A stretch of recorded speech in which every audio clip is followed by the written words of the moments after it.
विश्व के बड़े बड़े विद्वान घायल हो चुके थे। वो मात देने का साहस न किसी में था, न बड़े बड़े गणितज्ञ नतमस्तक हो जाते थे जब आग कलकत्ते से पटना में पहुंची कि ऐसे बहादुर इसी बिहार के मिट्टी में जन्म लेते हैं। आप सभी को बहुत बहुत धन्यवाद, क्योंकि आपने जो प्रथम बार में मुझे स्नेह दिया है, जो उत्साह बढ़ाया है, उसके लिए आपको विशेष रूप से धन्यवाद। आपके कमेंट को भी मैंने पढ़ा, अच्छा लगा, इसके लिए भी आप लोगों को बहुत बहुत धन्यवाद है। आज हम सभी अपने राज्य बिहार के बारे में जानेंगे, लेकिन बिहार के बारे में जानने से पहले उन वीर महान सपूतों को भी याद करें, क्योंकि कहा गया कि 80 वर्षों के हड्डी में वो जागा जोश पुराना था।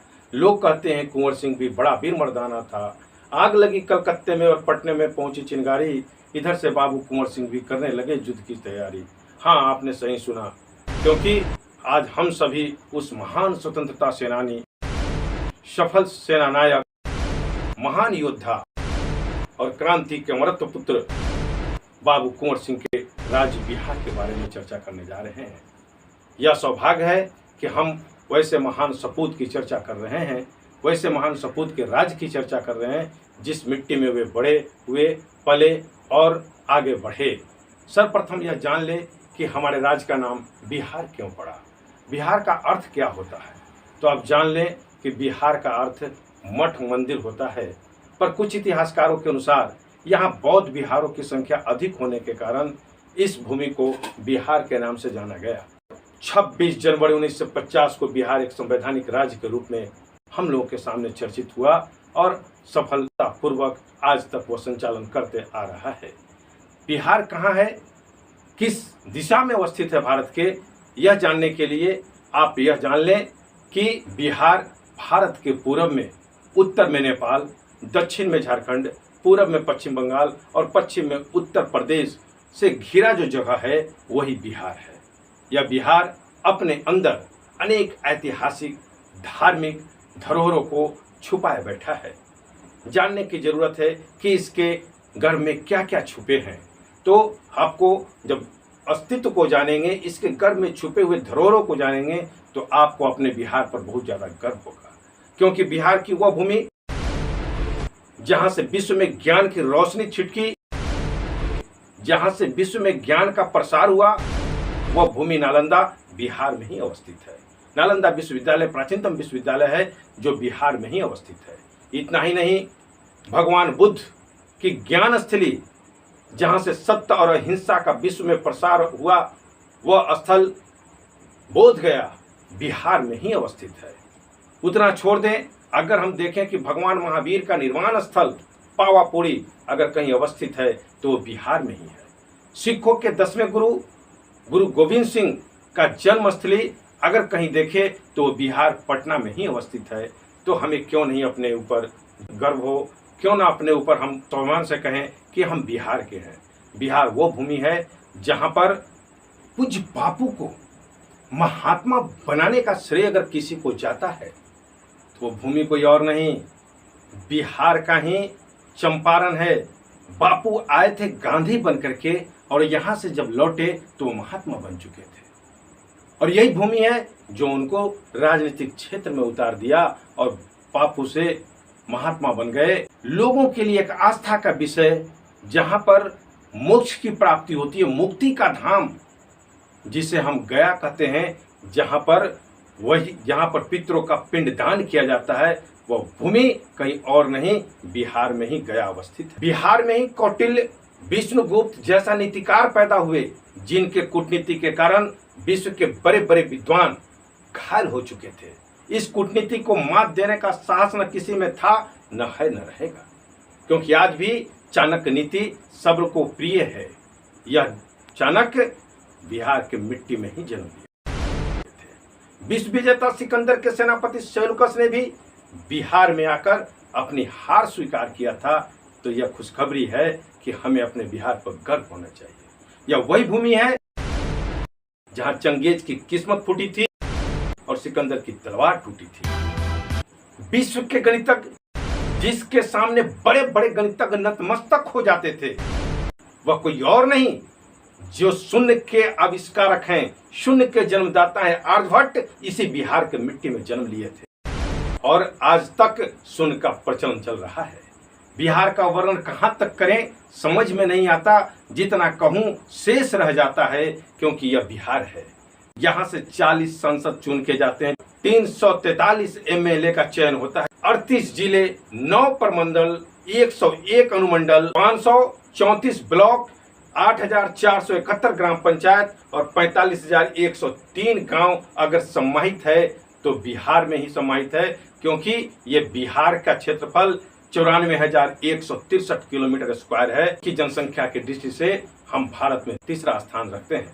हमारे यहाँ से 16 राज्यसभा के सदस्य चुने जाते हैं, 75 विधान परिषद के सदस्य चुने जाते हैं और इतना चुने जाने के साथ साथ 1911 के जनगणना के अनुसार हमारे यहाँ की जनसंख्या लगभग 10 करोड़ 42 लाख के लगभग थी, जो अनुमानित 22 तक 14 करोड़ होने की संभावना है। अब हम चलते हैं थोड़ा सा आगे, क्योंकि बाबू कुंवर सिंह की यह जन्मस्थली है, कर्मस्थली है, तो उनके बारे में चर्चा न करें यह अधूरा होगा, क्योंकि ठीक ही कहा गया है कि सरफरोशी की तमन्ना लिए जिसने निकाली टोली, हंसते हंसते खाई जिसने अपने सीने पे गोली, गोलियों की गुंज में दबी न आवाज दीवानों का, कौन याद नहीं करेगा उन अमर वीर नौजवानों का। हम उन अमर वीर नौजवानों के सामने नतमस्तक हैं, जिन्होंने हंसते हंसते अपने बलि वेदी पर तो अपने आप को न्यौछावर कर दिए, लेकिन हमें आज़ाद वतन दिया, तो उनके बारे में भी हमें याद करना लाजमी हो जाता है।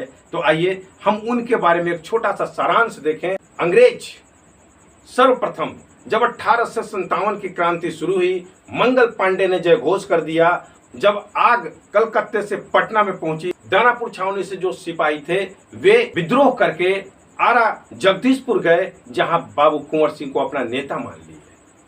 लेकिन उसके पूर्व ही बाबू कुंवर सिंह पर अंग्रेजों ने धावा बोलकर जगदीशपुर पर कब्जा कर लिया था। लेकिन बाबू कुंवर सिंह हार मानने वाले कब थे? वे कभी ना हार माने थे न मानने वाले थे, क्योंकि उन्हें परम विश्वास था कि हम बिहार के मिट्टी से बने हैं और बिहार की मिट्टी इतनी कमजोर नहीं जो कुछ धाराशाही कर दे। इसलिए वे वहां से उठ करके कालपी चले गए, कानपुर गए, और जहां पर जितने भी राजे रजवाड़े थे, जितने भी जमींदार थे, सभी को एकत्रित किए और एकत्रित करने के बाद आजमगढ़ पर धावा बोल दिए। और धावा बोलने के बाद वहां अंग्रेज बुरी तरह से परास्त हो गया था। और उसके बाद यहाँ से विजय गाथा बाबू कुंवर सिंह का चल पड़ा, और फिर वो रुकने वाले कम थे और हर जगह अंग्रेजों को मात देते हुए आगे बढ़ते जा रहे थे। लेकिन इसी बीच वे जब गंगा नदी पार करके अपने जन्मस्थली जा रहे थे, तो अंग्रेजों की एक गोली उनके भुजाओं में लग गई, उनके बाह में लग गई। और वैसा साहसी व्यक्ति, वैसा परम योद्धा जो अपने ही हाथों से अपने एक भुजा को अपने हाथों से अलग कर दिया, क्योंकि उसमें अंग्रेजी जहर मिली हुई थी। इसलिए उन्होंने गंगा को समर्पित करते हुए ये कहा था कि ले गंगे, यह मेरा उपकार स्वीकार कर ले, मेरी प्रार्थना स्वीकार कर ले। बंधुओं, ये ध्यान करके खुशी होगी कि जब वो गंगा पार कर रहे थे, अंग्रेज इनके टोह में लगे हुए थे। किसी भी तरह से ऐसे महान विभूति को, ऐसे महान योद्धा को किसी तरह से मात दिया जाए, लेकिन ये योद्धा मात खाने वाला नहीं था। इसके दिल और दिमाग में अंग्रेजों के विरोध में नफरत थी। अंग्रेज को भारत से निकालने का इनके पास दृढ़ संकल्प था, और हर जगह से ये अंग्रेजों को मात दे रहे थे। जब वो मात देते हुए अपने जन्मस्थली पहुंच रहे थे, गंगा पार कर रहे थे। हालांकि गंगा पार करने के समय यहाँ के लोगों ने भी भरपूर सहयोग दिया, क्योंकि जितने मल्लाह थे उन्होंने नाव को डुबो दिया और सिर्फ इनके नाव को आगे बढ़ने दिया, ताकि अंग्रेज उनका पीछा न कर सके। लेकिन दुर्भाग्य कहें, एक अंग्रेज की गोली वीर कुंवर सिंह के बाजू में लग गया, और उस बाजू को उन्होंने काट करके माँ गंगे को अपने ये भुजा समर्पित कर दी। उसके बाद वो 23 अप्रैल 1858 को अपना जन्मस्थल पहुंचे, जगदीशपुर, जहां पर अंग्रेजों के झंडा उतार करके विजय पताका लहरा दिया, एक स्वतंत्र राज्य की नींव डाली। लेकिन दुर्भाग्य कहें या सौभाग्य, मात्र 3 दिन तक ये आज़ादी का जश्न में वो डूबे रहे, और तीसरा दिन यानी कि 26 अप्रैल 1858 को वो मातृभूमि के गोद में सदा सदा के लिए सो गए। वो चिर निंद्रा में चले गए जहां से उठना संभव नहीं था। ऐसे वीर वीरवान का क्या कहना जो 80 वर्ष की अवस्था में अपना जौहर दिखलाया, अपने बहादुरी का धाक अंग्रेजों पर जमाया। अंग्रेज भी नतमस्तक था कि ऐसे बहादुर इसी बिहार के मिट्टी में जन्म लेते हैं। अंग्रेज भी घायल था कि भारत के भूमि में अनेक वीर पैदा होते हैं, लेकिन 80 वर्षों के अवस्था में अगर कोई जाबाज निकला तो वो था वीर कुंवर सिंह। आइए हम उनके प्रति नतमस्तक हैं, क्योंकि उन्होंने हमें बिहार का नाम को रोशन किया है और हम जहां भी रहें अपने बिहार का नाम रोशन करते रहें। जय हिंद, जय भारत।